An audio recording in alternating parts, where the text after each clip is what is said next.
कृपा करके मुझे वो सुनाइए। बंधुओं, एक बात मेरी सुनिएगा, ठाकुर जी यदि किसी का वर्ण कर लेते हैं ना, फिर वो व्यक्ति व्याकुल ही रहेगा जब तक मिल नहीं जाएंगे ठाकुर जी। एक होता है कि आप ठाकुर जी का वर्ण करो, कथा सुन के, आचार्यों की कृपा से, रसिकों की कृपा से, गुरुजनों की कृपा से आप ठाकुर जी को चुनो। ये एक सामान्य बात है, इसमें भगवत प्राप्ति में बहुत समय लगता है जब आप ठाकुर जी को चुनते हैं। अच्छा, आप ठाकुर जी को चुनते हैं, उसके लक्षण क्या है सुनो। जैसे आपका कोई मित्र है, वो ठाकुर जी की सेवा करता है, कथा सुनता है, उसको आप देखते हैं तो आपके अंदर भी इच्छा हो गई, मैं भी सेवा किया करूं, कितना अच्छा लगता है ना ये सेवा करता है तो, ये जो कथा सुनता है, जो कीर्तन सुनता है, वो कितना अच्छा लगता है, मैं भी सुना करूं। ये हो गया कि आप चुन रहे हैं ठाकुर जी को। लेकिन एक स्थिति क्या होती है कि ठाकुर जी आपको चुने, और ठाकुर जी जब आपको चुनते हैं तब कभी कभी किसी का आश्रय भी नहीं होता, अपने आप ठाकुर जी चुन लेते हैं। बैठे थे सिडनी में, सब काम करते थे, खाते पीते थे, खूब आनंद करते थे, मौज करते थे, लेकिन एक दिन बस फोन स्क्रॉल कर रहे थे, कोई एक बात वहां आ गई और आपने उसको सुन लिया। बस सुन करके नेत्र सजल होने लगे, रात्रि में निद्रा उड़ने लगी, भोजन प्यास की इच्छा नहीं होती। अब बस यही लगता है कि ये जीवन का सार था जो अभी अभी मैंने सुना, और सब छूटने लगा, धीरे धीरे सब नीरस जैसा लगने लगा। बस कृष्ण मन, कृष्ण धन, कृष्ण ही हमारो तन, आठों याम ऊधो हमें कृष्ण ही सो काम है। बस कृष्ण कृष्ण प्रिय लगते हैं। जो डॉलर पहले अच्छे लगते थे, संसार के बहुत बड़ी भौतिकवाद में रुचि होती थी, अब वो सब नीरस लगने लगा। समझो कि अब ठाकुर जी ने आपको चुना। जब आप ठाकुर जी को चुनते हैं ना, तो आपको सब भी अच्छा लगता है, ठाकुर जी भी अच्छे लगते हैं। कई लोग आते हैं, महाराज जी हमें ब्रजवास मिल जाए। मैंने ठीक है, कल ही तुम्हारे नाम से कंप्लेंट डाल देते हैं हाई कमीशन में कि ये व्यक्ति फ्रॉड है, इसको देश से निकाल दो। जब यहां से वापस डिपोर्ट कर दिए जाओगे तो रह लेना ब्रज में। नहीं नहीं महाराज जी ऐसा मत करो, ये भी चाहिए और ब्रज भी चाहिए। इसका मतलब क्या है, आप ठाकुर जी को चुन रहे हैं। संसार की वस्तुएं भी चाहिए, धन भी चाहिए, ऐश्वर्य भी चाहिए, नाम भी चाहिए, प्रतिष्ठा भी चाहिए, और ठाकुर जी भी चाहिए। तो इसका मतलब आप ठाकुर जी को चुन रहे हैं। लेकिन ठाकुर जी आपको चुनेंगे तो सब छोड़ने का मन होगा। नहीं बस हो गया, आप संभालो, आप देख लो, आप व्यवस्था देखो, मुझसे नहीं होगा। इसलिए हमारे श्री आज ही मैं जब आ रहा था तो रूप गोस्वामी जी का एक मैं श्लोक पढ़ रहा था, रूप गोस्वामी पाद, उसमें एक बहुत सुंदर बात कहते हैं। और वे कहते हैं कि भैया घर गृहस्थी वाले, जिनको घर अच्छा लगता है, पत्नी अच्छी लगती है, पति अच्छे लगते हैं, उन सबके लिए रूप गोस्वामी कहते हैं, स्मेराम भंगित्रय परिचिताम साच विस्तीर्ण दृष्टिम वंशी नस्ताधर किशल यामुज्ज्वालां चंद्रकिरण गोविंदाख्यां हरितनुमितः केशितीर्थोपकंठे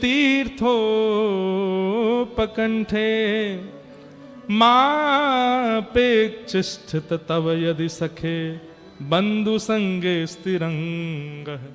जिन्होंने गोविंद देव जी को प्रकट किया वृंदावन में, वो रूप गोस्वामी कह रहे हैं कि यदि आपको संसार का भौतिकवाद प्रिय लगता है तो श्री कृष्ण की लीलाएं मत सुनना।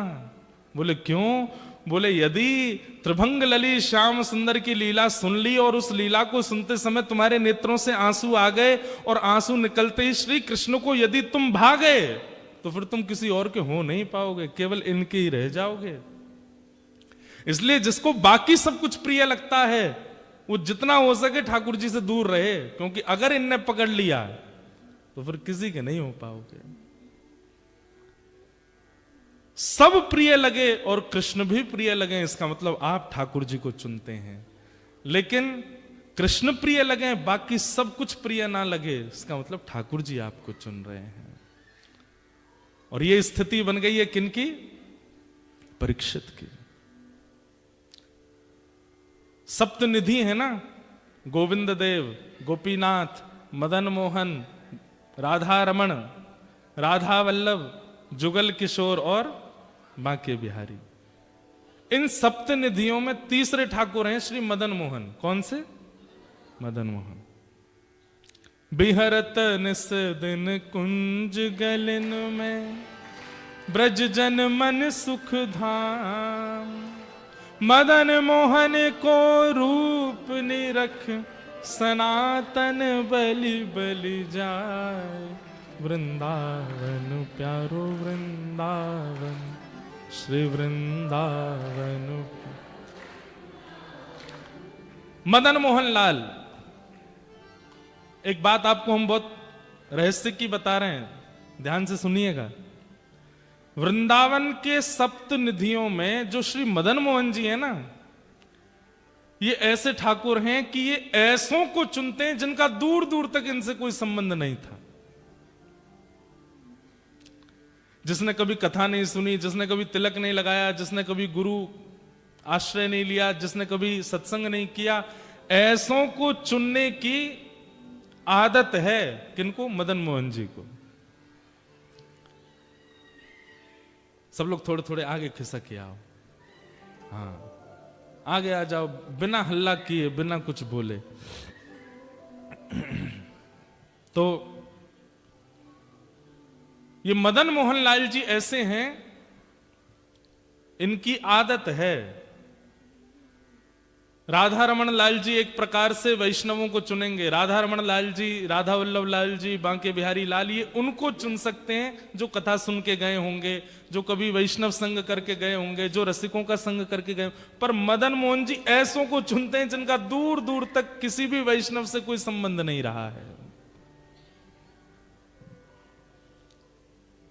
इसलिए यदि ऐसा आपको अनुभव होता है कि ठाकुर जी आपको चुन नहीं रहे, तो श्री मदन मोहन लाल जी का स्मरण करके प्रणाम करते रहा करो। श्री मदन मोहन, श्री मदन मोहन। चैतन्य महाप्रभु भी गाते थे मदन मोहन जी का नाम, मदन मोहन। तो श्री मदन मोहन जी के एक भक्त हुए। एक कथा तो हमने बहुत सुनाई है, काले खां की। एक काले खान नाम के मदन मोहन जी के भक्त हुए। लेकिन एक मदन मोहन जी के और भक्त हुए, उनका नाम था ताज खान। क्या नाम था? ताज खान। और ये भक्त कैसे हुए श्री मदन मोहन जी के?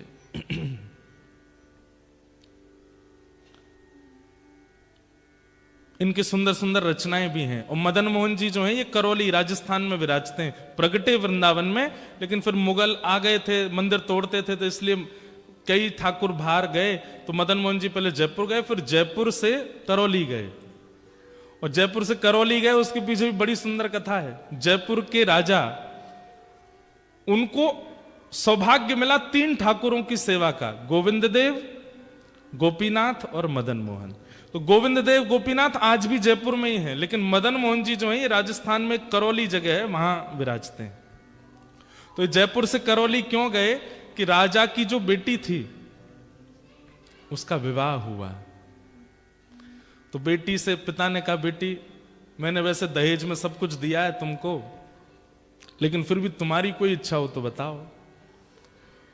तो बेटी बोली, पिताजी जो मांगूंगी सो दोगे? बोले हाँ देंगे। तो बोले एक काम करो, आपके पास 3 ठाकुर हैं, गोविंद देव, गोपीनाथ, मदन मोहन। मदन मोहन जी मुझे दे दीजिए, इनको मैं ले जाऊंगी। राजा के तो जैसे प्राण निकलने को हो गए। लाली तू जो चाहे मांग ले, लेकिन इनको मत मांगे। लेकिन बेटी भी रोने लगी, बोले मैं लूंगी तो इनको ही लूंगी और मुझे कुछ नहीं चाहिए, आप अपनी धन संपत्ति रखे रखो।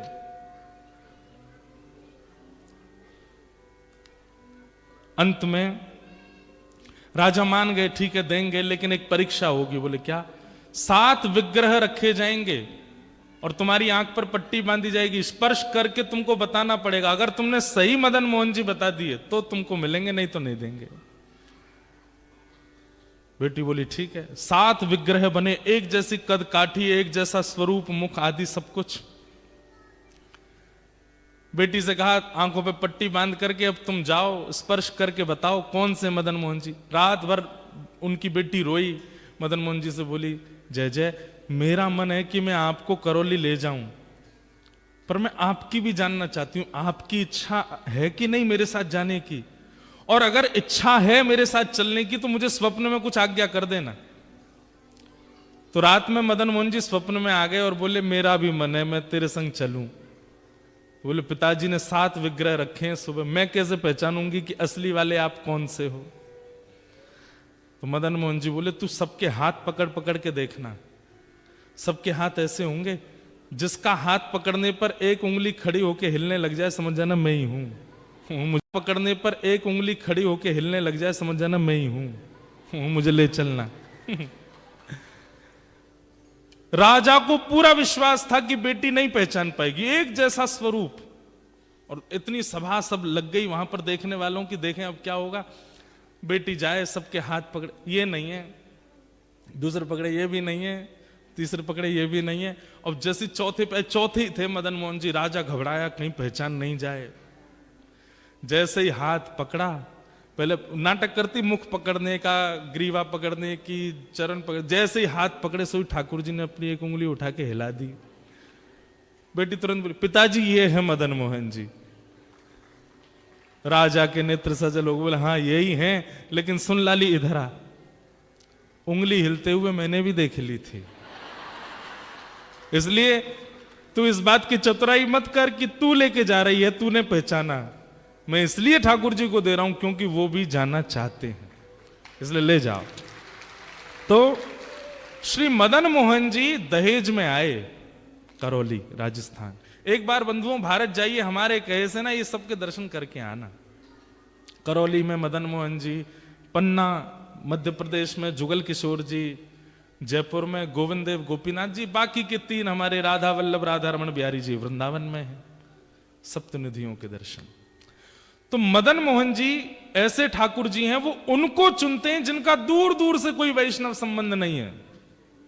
आप लोग कथा सुनते हैं, आपको राधा रमन जी चुन लेंगे, आपको राधा वल्लभ जी चुन लेंगे, आपको कुंज बिहारी लाल चुन लेंगे, आपको गोविंद देव जी चुन लेंगे, लेकिन मदन मोहन जी तो एक्स्ट्रा ऑर्डिनरी चुन के लाते हैं, जो मांस खाता हो, जो महापातक हो, दूर दूर तक कोई संबंध नहीं हो, ऐसे को चुनने की इच्छा रहती मदन मोहन जी की। और एक बार वही हुआ, एक ताज खान नाम के भक्त थे, करौली में पोस्ट ऑफिस में काम करते थे, चिट्ठियां इधर उधर पहुंचाने की। और ताज खान के जीवन चरित्र में ऐसा वर्णन आता है कि ये अच्छे मुसलमान थे। अच्छे मुसलमान, कोई हमारा ये नहीं कि कोई बुरे मुसलमान होते, अच्छे मुसलमान मतलब जो इनकी परंपरा का नियम होता है, इतने बजे ये पाठ करना, ऐसे टोपी पहन के घूमना, इतनी बजे नमाज करने जाना, आदि आदि जो भी उनके क्रम होते हैं हमें नहीं पता, वो सब नियम से करते थे ताज खान। दूर दूर तक वृंदावन से, ठाकुर जी से, श्री जी से कोई संपर्क नहीं, कोई संबंध नहीं, लेकिन स्वभाव अच्छा था, स्वभाव मीठा था, उग्र नहीं थे। बल्कि इन्होंने अपने डाक घर के जो मुखिया थे उनसे कह करके कि मुझे इतने बजे नमाज के लिए जाना होता, मुझे जाने दिया जाए, वो जाते थे। और जो भी इनके ग्रंथ होते हैं उनको पढ़ते रहते थे, खूब अच्छे से अपने धर्म का पालन करते थे। लेकिन मदन मोहन जी बड़े टेढ़े ठाकुर, इनके मन में आ गया कि इसको अपना बनाना है मुझे। वो कैसे बनाए? एक बार एक चिट्ठी आई मदन मोहन जी के गोस्वामी जी की, और ये चिट्ठी बांटने यही जाते थे सब जगह। तो पहले बंधुओं ऐसा था कि बहुत ज्यादा भारत में अशांति सी रहती थी, मंदिरों को तोड़ने के भय से, मंदिरों में कुछ उपद्रव ना कर दें इसलिए मंदिरों में नियम था कि केवल हिंदू अंदर जाएंगे, बाकी कोई नहीं जाएगा। तो बाहर बड़ी स्ट्रिक्टनेस रखी जाती थी। तो जैसे ही ये मदन मोहन जी के गोस्वामी जी की चिट्ठी लेकर के जैसे ही सिड्डी चढ़ने लगे ऊपर, तो द्वारपाल ने इनको वहीं रोक दिया। बोले क्या बात है, क्यों चढ़े आ रहे हो ऊपर? बोले अरे भैया हम डाकघर से आए हैं, चिट्ठी है, गुसाई जी की चिट्ठी देने आए हैं। बोले आप यहीं रुक जाओ, हम गुसाई जी को बुला के ला रहे हैं, भीतर मत आना। हाँ नहीं आ रहे, हमको भी कोई शौक नहीं अंदर आने का, यहीं खड़े हैं, बुला दो। अब वो द्वारपाल भीतर गया, पीछे जाकर के जाने ऐसी कोई क्या व्यवस्था उसको लगी, वो वहीं व्यस्त हो गया उसको करने में, गुसाई जी को बुलाना ही भूल गया। अब ये बाहर खड़े खड़े प्रतीक्षा करें, दोपहर हो रही है, इतनी तेज धूप पड़ रही है, अभी तक आए नहीं। थोड़ी देर प्रतीक्षा करने के बाद इन्होंने द्वार खोला, मंदिर का मुख्य द्वार बाहर वाला खोला, खोल करके भीतर प्रवेश कर गए। डर तो रहे थे कुछ हो नहीं जाए, इधर उधर देखा, गुसाई जी, अरे भैया द्वारपाल कहां हो, चिट्ठी हम लेके खड़े हैं, ले तो जाओ। कोई प्रत्युत्तर नहीं देवे। तभी इन्होंने देखा कि हवा से, हवा के भाव से एक खिड़की, मंदिर की एक खिड़की कभी बंद होती है खुलती है, तो इन्होंने सोचा अंदर बोल के देख लेता हूं, इसके अंदर झांक के बोल देता हूं, कोई होगा तो आ जाएगा। ये जैसे ही गए, खिड़की खुल रही थी, बंद हो रही थी, खुल रही थी, बंद हो रही थी। जैसे ही इन्होंने वहां अंदर झांक करके भीतर, गुसाई जी बोला ही और नेत्र खोल करके देखा तो सामने मंदिर में श्री मदन मोहन जी का इनको दर्शन हुआ।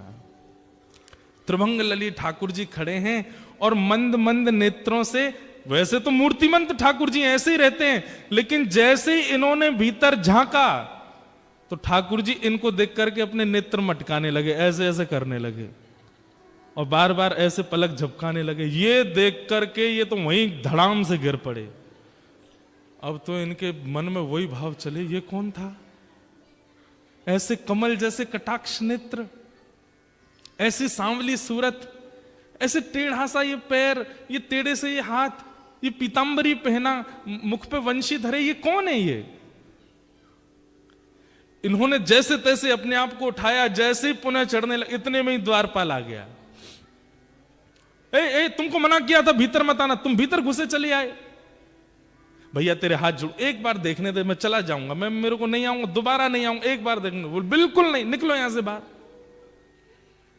जैसे किसी प्यासे को 2 बूंद पानी पिला करके पानी दूर कर लिया जाए, वो स्थिति हो गई।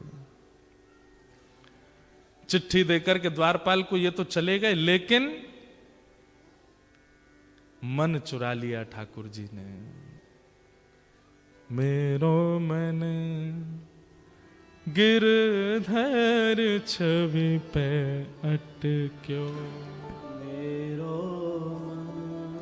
गिरधर छवि पे। ये स्थिति क्या है? यहां आप नहीं चुन रहे हैं ठाकुर जी को, ठाकुर जी चुन रहे हैं आपको। और भैया जब ठाकुर जी चुनते हैं ना तो स्थिति अवर्णनीय हो जाती, वर्णन नहीं कर सकते उसका। बहुत वर्षों बाद मुझे ये कथा याद आई है, ध्यान से सुनिएगा। काले खां चले गए, लेकिन अब चल रहे हैं तो भी नेत्र बंद करते हैं तो वही स्वरूप दिखाई दे रहा है। वो नेत्र अपने ऐसे ऐसे मटका रहे थे, वो अनुभव आ रहा है। एक जगह बैठे रह जाते हैं, सोचते रहते हैं ये कौन था, ये ग्वारिया बालक कौन था, ये सांवरा सलोना कौन था। आज तक कभी अपने नमाज के समय में, अपनी दिनचर्या में कभी बदल फेर नहीं हुआ, लेकिन अब करने कुछ और जाते हैं, करने कुछ और लग जाते हैं। स्थिति आपे से बाहर चली गई। अब तो ये मदन मोहन जी के मंदिर की जो सीढ़ियां थी, वहां से जब निकलते तो नीचे से देखते रहते, कब बुलाएंगे मुझे, कब स्वीकार करेंगे मुझे, कब दर्शन देंगे मुझे।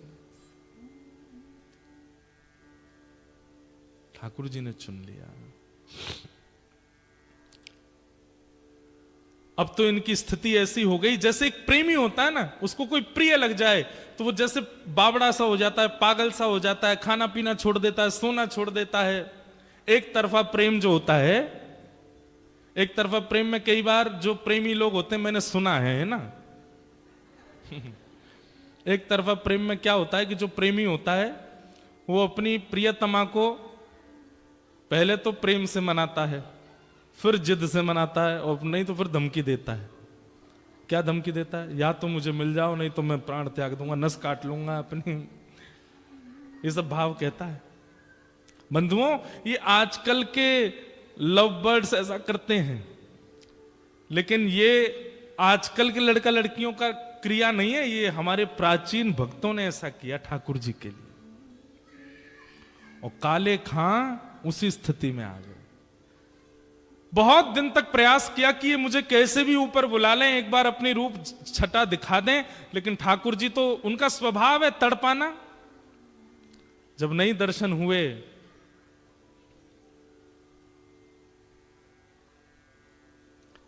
तो एक दिन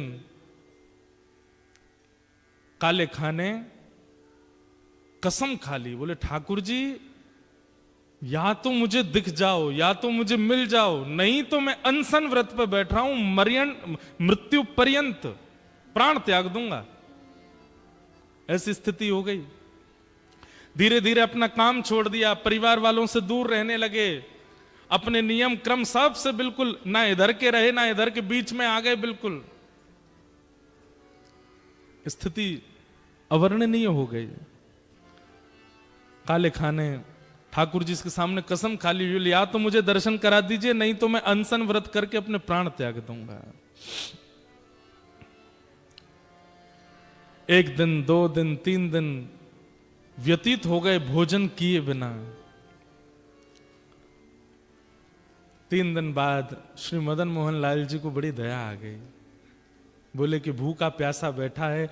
अब ये भी तो बात है कि जैसे हम लोगों को तो पता है कि ठाकुर जी को मनाना है तो हम कथा में चले जाएं, ठाकुर जी को मनाना है तो संतों को भोजन करा दो, ठाकुर जी को मनाना है तो परिक्रमा करे आओ, ठाकुर जी को मनाना है तो यज्ञ कर लो। अब काले खां को तो कुछ पता भी नहीं है, वो तो जाति धर्म से भी अलग है, उसको पता ही नहीं है क्या करना पड़ता है ठाकुर जी को रिझाने मनाने के लिए। सब लोग इधर देखो, ध्यान से सुनो।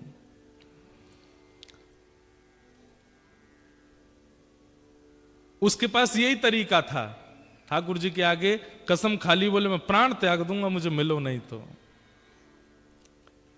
3 दिन जब बीत गए बिना कुछ खाए पिए, तो रात में जब मंदिर बंद हुआ, मंदिर बंद होते सब गुसाई आदि सब चले गए, सुश्री मदन मोहन लाल जी अपने गहने जेवर आदि सब उतार करके एक सामान्य से ग्वारिया का रूप धारण किया।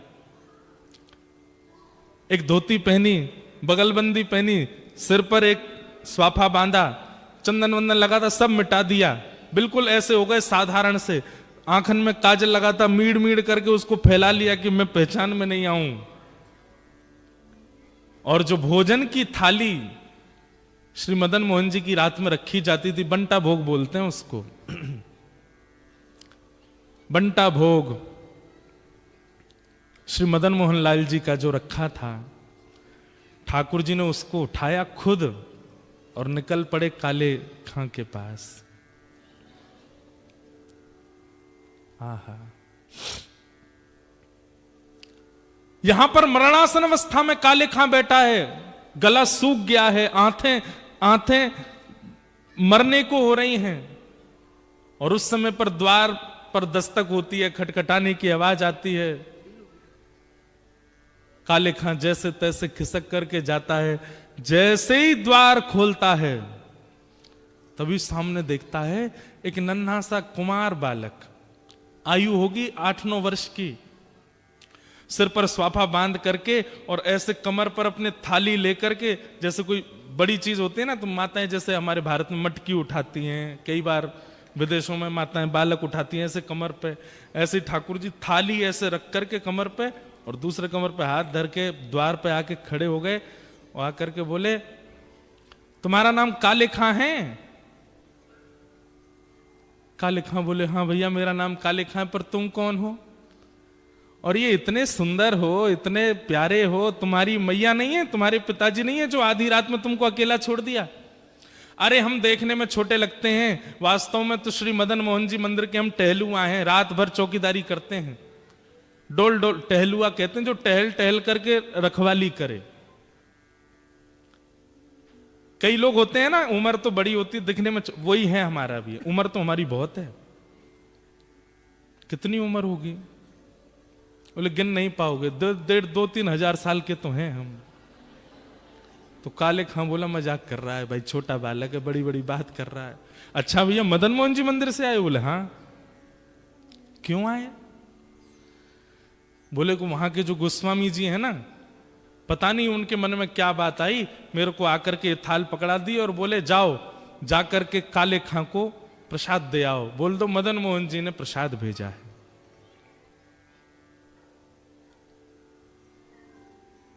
काले खां बोले सुनो, इसको तुरंत वापस ले जाओ, एक कौर नहीं खाऊंगा इसमें से। ये मैं सब जानता हूं ये लीला कौन कर रहा है, ये वही छलिया, वही कपटी, वही मरकट बंधु, मुझे एक झलक दिखा करके इतना परेशान कर दिया और अब मेरे अनशन को तुड़वाने के लिए थाल भेज दिए।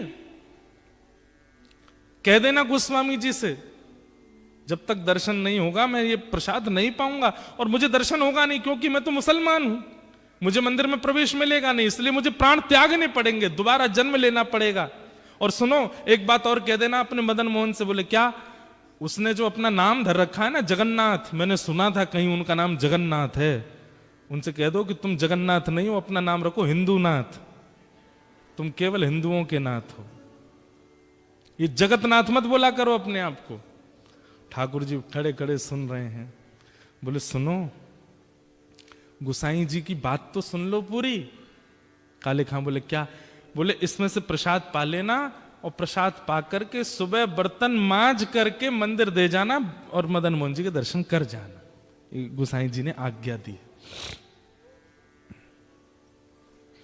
सुन करके काले खां खुश हो गए। लेकिन अब स्थिति ये हो गई कि पहले तो हर जगह मदन मोहन जी दिखते थे, लेकिन अब वो टहलुआ दिख रहा है। अब ये मोहन थार उठा में तब भी टहलुआ का स्मरण हो, पूड़ी उठा में तो भी टहलुआ का स्मरण हो, सब्जी खा में तो भी। अब ये मन में विचार करने लगे मेरे मन में कोई रोग हो गया है। ये पहले तो मदन मोहन अच्छे लग रहे थे, अब उनका सेवादार ये टहलुआ अच्छा लग रहा है, कहीं ऐसा नहीं हो ये मेरे संग हो क्या रहा है, किसी ने टोना टोटका तो नहीं कर दिया मुझ पे।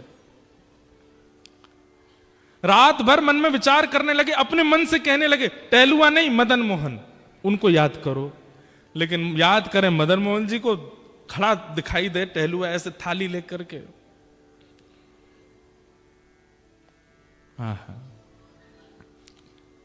रात्रि में ठाकुर जी ने गोस्वामी जी को सपना दिया और स्वप्न देकर के कहा, बोले पहले दिन चिट्ठी लेकर के मेरा भक्त काले खां आया था, द्वारपाल ने उसको डांट भगा दिया।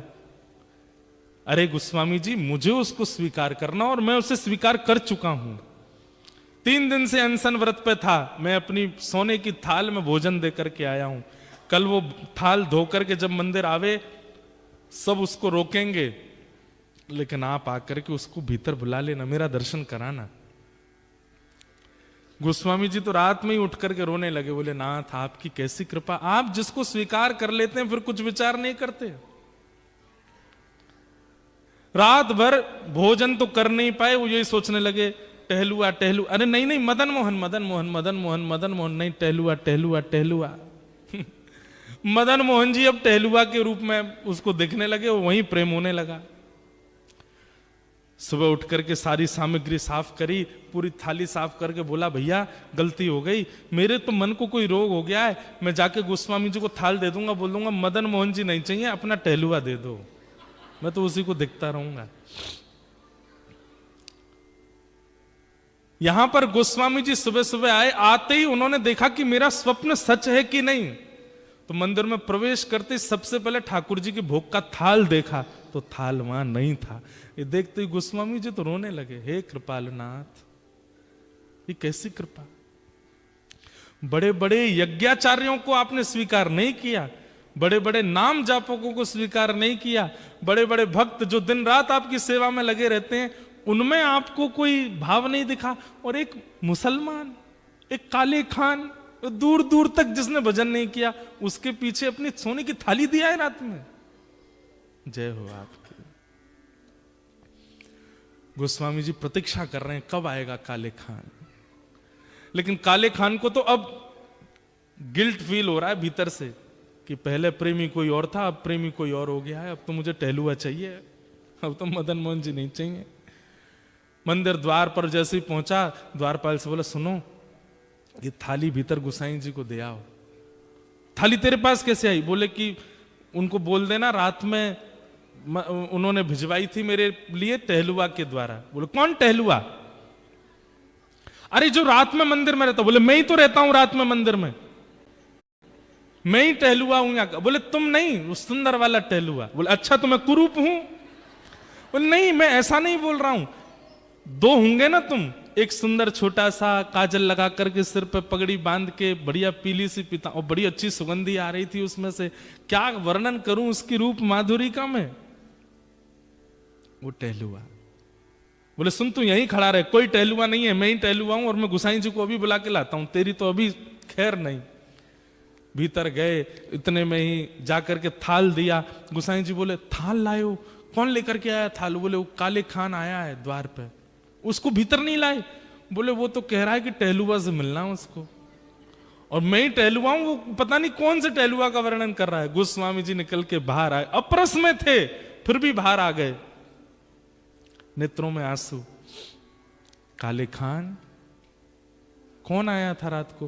बोले आपके मंदिर का टहलुआ आया था, मुझसे गलती हो गई, पहले तो मुझे वो प्रिय लग गए थे, लेकिन अब मुझे वो टहलुआ ही चाहिए, मैं मंदिर में कभी नहीं आऊंगा, आप जितना कहेंगे मैं उतनी रकम दे दूंगा, केवल वो टहलुआ मुझको दे दो जो रात भर यहां टहलता है। ऐसे कटाक्ष नेत्र थे उसके, ऐसी सुंदर सी नासिका थी, ऐसी मधुर मुस्कान थी, ऐसी सुंदर उसने पगड़ी पहन रखी थी, और उसमें से ऐसी अद्भुत सुगंधी आ रही थी। हे गोस्वामी जी, मैं आपके आगे हाथ जोड़ के कह रहा हूं, अगर दे नहीं सकते तो जैसे दर्शनार्थियों के लिए नियम है कि सुबह इतने बजे आओ, दर्शन होते हैं मदन मोहन जी के, सबको मदन मोहन जी के दर्शन कराओ, मुझे वो टहलुआ के दर्शन करा दिया करो बस। गोस्वामी जी बोले हाथ पकड़ो हमारा, हाथ पकड़ लिया। बोले चल टहलुआ से मिलवाते हैं। पहली बार श्री मदन मोहन जी के मंदिर के अंदर गए, ढूंढ रहा है काले खान कहां है, कब दिखेगा कब दिखेगा, और जैसे ही पर्दा हटाया तो बाकी सबको तो श्री मदन मोहन जी पाषाण रूप में दिख रहे थे, लेकिन काले खां को वो रात वाले टहलुआ के रूप में दिख रहे थे। ये रहे तेरे टहलुआ।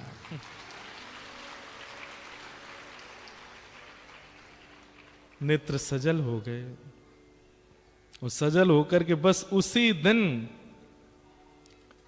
मदन मोहन जी के श्री चरणों को प्रणाम किया। बोले स्वयं ठाकुर जी टहलुआ बन के आए मेरे घर पे, इतना श्रम किया, और जीवन भर के लिए श्री मदन मोहन जी के दास बन गए। कौन? काले खान। काले खान की कुछ रचनाएं हैं, ये रचना आज भी वहां गाई जाती है ठाकुर जी की आरती के बाद। आहा,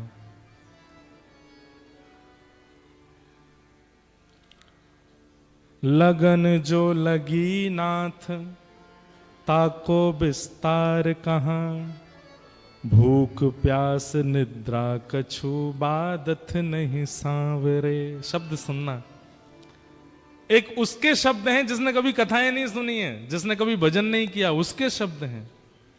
लगन जो लगी नाथ ताको विस्तार कहां, भूख प्यास निद्रा कछु बादत नहीं सांवरे। मदन मोहन मूर्ति को बेग दर्शावो आप, एक एक क्षण कोटि कल्प समझावरे। आपसे जो मेरी लगन लगी है मैं उसको कैसे वर्णन करूं? बोले बस इतना कह सकता हूं, भूख प्यास निद्रा ये कोई भी मेरे को परेशान नहीं करती, और इनकी मुझे इच्छा भी नहीं होती है। मदन मोहन मूर्त को बेग विस्तार दर्शावो, एक एक क्षण कोटि कल्प समझावरे। आपको देखे बिना एक एक क्षण मुझे ऐसा लगता जाने कितने घंटे कितने कल्प बीत गए हों। सुंदर कटाक्ष तेरे निरखत आनंद होत। ठाकुर जी बोले ए काले खां, तुझे मेरे स्वरूप में क्या अच्छा लगता? बोले आपके जो ये कटाक्ष नेत्र हैं। सुंदर कटाक्ष तेरे निरखत आनंद होत, मेरी एक क्षण कोटि कल्प समझावरे।